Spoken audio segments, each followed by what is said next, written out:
Hola, bienvenidos todos a este segundo Congreso Internacional Retos de la Educación,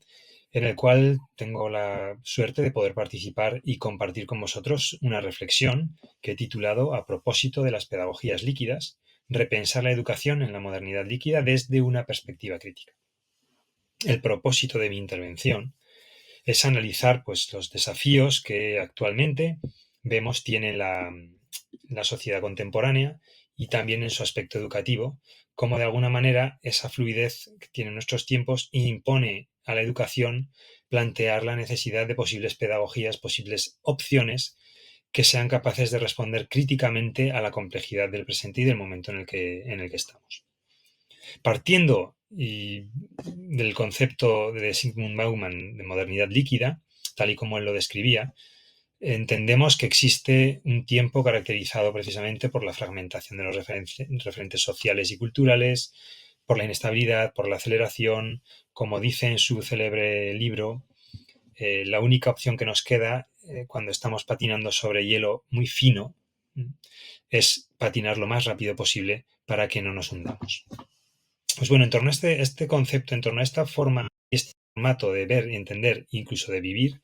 la escuela, la institución escolar, podríamos decir, entendida de una manera muy general, tiene necesariamente, ¿no?, que adaptarse y que buscar soluciones. Desde luego que hoy consideramos que se encuentra tensionada entre dos exigencias. Por un lado, la adaptación necesaria en cualquier ámbito, desde el universitario hasta el infantil. Como decimos, es necesario adaptarse a esta fluidez del mundo contemporáneo, pero al mismo tiempo sin perder de algún modo su esencia y su objetivo fundamental, que no deja de ser ofrecer sentido, estructura y orientación a los sujetos a los que forma, a los estudiantes, incluso desde el propio punto de vista de los docentes también.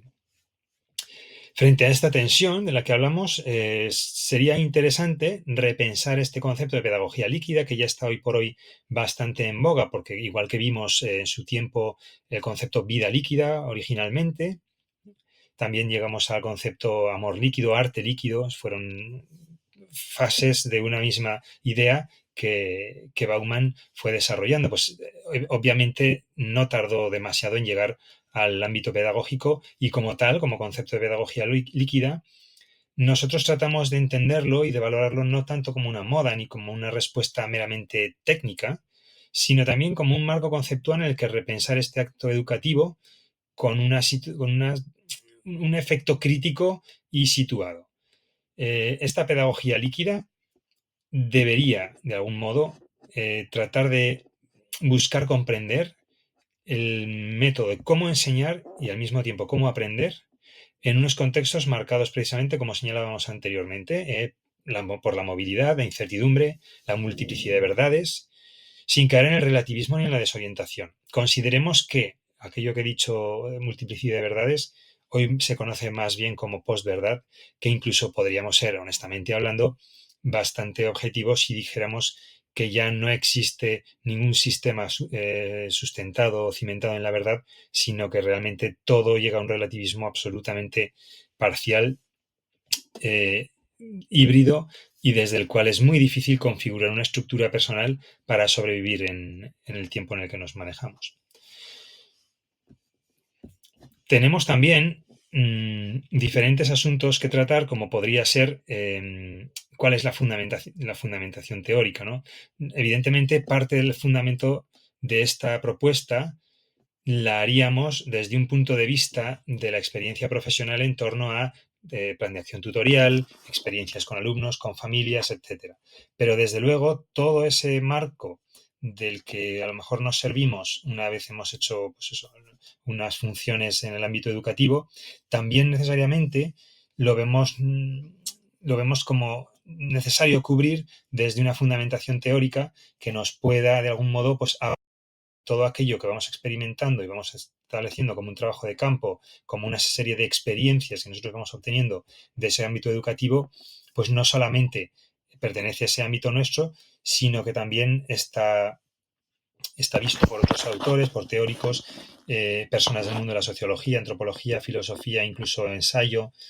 que de algún modo pues trabajan y tratan toda esta serie de cuestiones en un ámbito quizá no propiamente educativo, pero sí que nos permiten generar, como decimos, ese marco teórico que finalmente pues, encuentra sentido gracias a este tipo de trabajos que podemos ofreceros hoy aquí.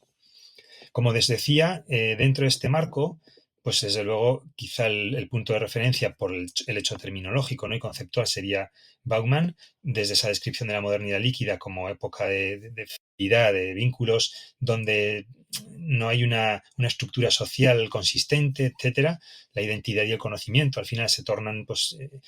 difusos, es una nebulosa de temas inacabados en los que nadie se reconoce y está constantemente en permanente construcción y reconstrucción.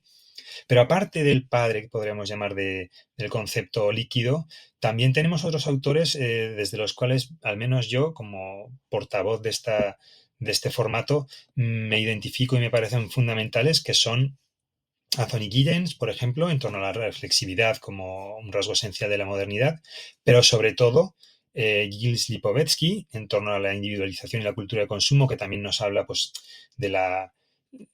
deshumanización del sujeto a través del individualismo y del consumo compulsivo, gestos que al final nos configuran como lo que somos, ¿no? También en Gilles Deleuze, en el que tenemos la imagen alternativa del conocimiento, ¿no? Algo no jerárquico, siempre abierto, en constante proceso de trabajo, una especie de work in progress del sujeto. En torno a Michel Foucault también es establecido alguna idea, ¿no?, aquello que a lo mejor tenía que ver en la construcción de subjetividades más que en las formas de poder, pero es cierto que ahí habría ciertos nexos que son muy interesantes para poder citar, aunque hay que reconocer que no sería tampoco un elemento de raíz para este formato de fundamentación teórica. Y finalmente, por citar algunos de ellos, aunque sé que dejo alguno en el tintero, tendríamos a Richard Rorty, con su particular pragmatismo en el que realmente considera que el conocimiento no se descubre, no se hace por uno mismo, sino que se hace por uno mismo a través de los demás, es decir, una construcción social del conocimiento. Me parece una idea interesante, puesto que es un marco de interpretación que siempre da pie a poder hablar precisamente de lo que hablamos, de esa inestabilidad y de ese concepto líquido del que parte esta charla que os ofrezco. Pues bueno, continuando un poco con todo lo que sería la estructura de aportación teórica, tendríamos, por ejemplo, que estas aportaciones de estos autores, como os he citado, permitirían concebir esta pedagogía líquida como una práctica que reconoce el carácter dinámico y de conocimiento. Es decir, nosotros lo vemos constantemente en las aulas, cómo nos toca lidiar con esta especie de negociación de hasta qué punto somos realmente los que distribuimos, los docentes, el conocimiento y el formato que es necesario aprender por parte de nuestros alumnos y los discentes. Y a partir de ahí, pues bueno, en lugar de transmitir verdades fijas, ya nos hemos acostumbrado, evidentemente, a que el estudiante tenga la capacidad es lo que se supone, se presupone para un correcto desarrollo y evolución del proceso educativo, pero sobre todo que ellos tengan la capacidad, como decía, de interpretar críticamente, de deliberar y de actuar responsablemente en el entorno donde, como hemos visto, las certezas son cada vez menos, más escasas, y el saber ya no es un depósito de contenidos donde la verdad es universal y aquello se configura como una máxima, sino que realmente estamos asistiendo a una práctica social que se construye desde el diálogo y la reflexión, sobre todo en una especie de combinación de factores. Como decíamos, ahí tenemos que el sistema educativo contemporáneo, por otro lado, sigue de algún modo anclado, ¿no?, y tiene una serie de vicisitudes que no tienen más allá de pues, la modernidad industrial desde la que heredamos todo el sistema educativo que hoy conocemos, esos currículos que a lo mejor todavía nos aparecen aparentemente rígidos, estructuras jerárquicas que siguen ahí, segmentación de disciplinas. ¿Quién no se ha podido dar cuenta, por ejemplo, en la enseñanza secundaria obligatoria, cómo es absolutamente insano que un alumno estudiando historia de la música, lengua y literatura, historia de la literatura, y al mismo tiempo historia, en ningún trimestre coincidan los bloques de contenidos para que tengan una sensación y un equilibrio formal y del contexto histórico adecuado? desde luego nos lleva a reflexionar, como decimos, que algo no está funcionando bien. Es generar una, una fórmula que realmente no permite al alumno entender en contexto y en un formato global las cosas que se le están explicando. Pues bien, como decimos aquí, toda la estructura pues, nos lleva a una especie de crisis de la autoridad pedagógica, ¿no? La visión del conocimiento estable, acumulativa, pues todo eso hoy por hoy ya lo vemos a través de youtubers o gente que está en, como ahora mismo, ¿no? En un tutorial, en una ponencia online, pues tiene el acceso al conocimiento y muchas veces eso contrasta con la realidad actual. Qué duda cabe que el efecto físico de realidad física de un profesor, una persona que está en el aula, tiene otro tipo de poder y es quizá el que tenemos que nosotros manejar y defender. También tenemos que de este contraste surgen también tensiones significativas. Por ejemplo, la brecha entre la escuela y la vida, como hemos podido ver en la diapositiva anterior, los aprendizajes que los alumnos también adquieren fuera del aula o en entornos digitales que rara vez coinciden con los de las instituciones educativas. También tenemos, como hablábamos antes, la volatilidad del conocimiento obliga a pasar de la enseñanza de datos a la enseñanza de análisis y pensamiento crítico, que tampoco realmente funciona como tal. Y por último, quizá en tercer lugar, me interesaría señalar esa crisis de autoridad pedagógica que deriva de la multiplicación de fuentes de saber, como estábamos señalando, tanto en YouTube o en otros espacios, foros, blogs, etcétera. Quizá los blogs ya no están muy de moda, pero eso, en torno a las fuentes del saber, podríamos ya incluso redefinir la figura del docente. Tenemos, como explicaba antes también, decenas o cientos de tutoriales donde hay grandes comunicadores y a partir de ahí el rol del transmisor pues llega a una deriva que pone en jaque, pone en entredicho muchas veces el rol de otros docentes que defendemos la presencialidad o efectos del, como he también citado anteriormente, del hecho físico y que pueden ser perfectamente puestos en cuestión. Finalmente, esa tensión entre flexibilidad y sentido hace que exista un riesgo de que esta adaptación entre unas cosas y otras pueda permanecer y conducirnos a lo mejor a la pérdida de un horizonte ético, incluso de conocimiento obviamente epistemológico. ¿Bien? Estas tensiones, en estas tensiones quiero decir la pedagogía líquida, esta pedagogía de la que hablamos, tendría como que reconfigurar el rol del docente, redefinir el rol del estudiante. De esto se ha hablado muchísimo. La cuestión es que, claro, en la redefinición del rol del estudiante ya hemos dejado algunas píldoras en torno a lo que supone una persona en un medio virtual como buen comunicador. El hecho del estudiante, donde el receptor pasivo ha cambiado, y está claro, tenemos alumnos en la universidad, por ejemplo, que están con sus ordenadores, sus móviles, generando sus contenidos o pasando unos apuntes, mientras que nosotros estamos explicando lo que fuera. Y por último, es interesante valorar ese repensar el conocimiento y la propia evaluación, ¿no? Como el conocimiento, al dejar de entenderse como conjunto de contenidos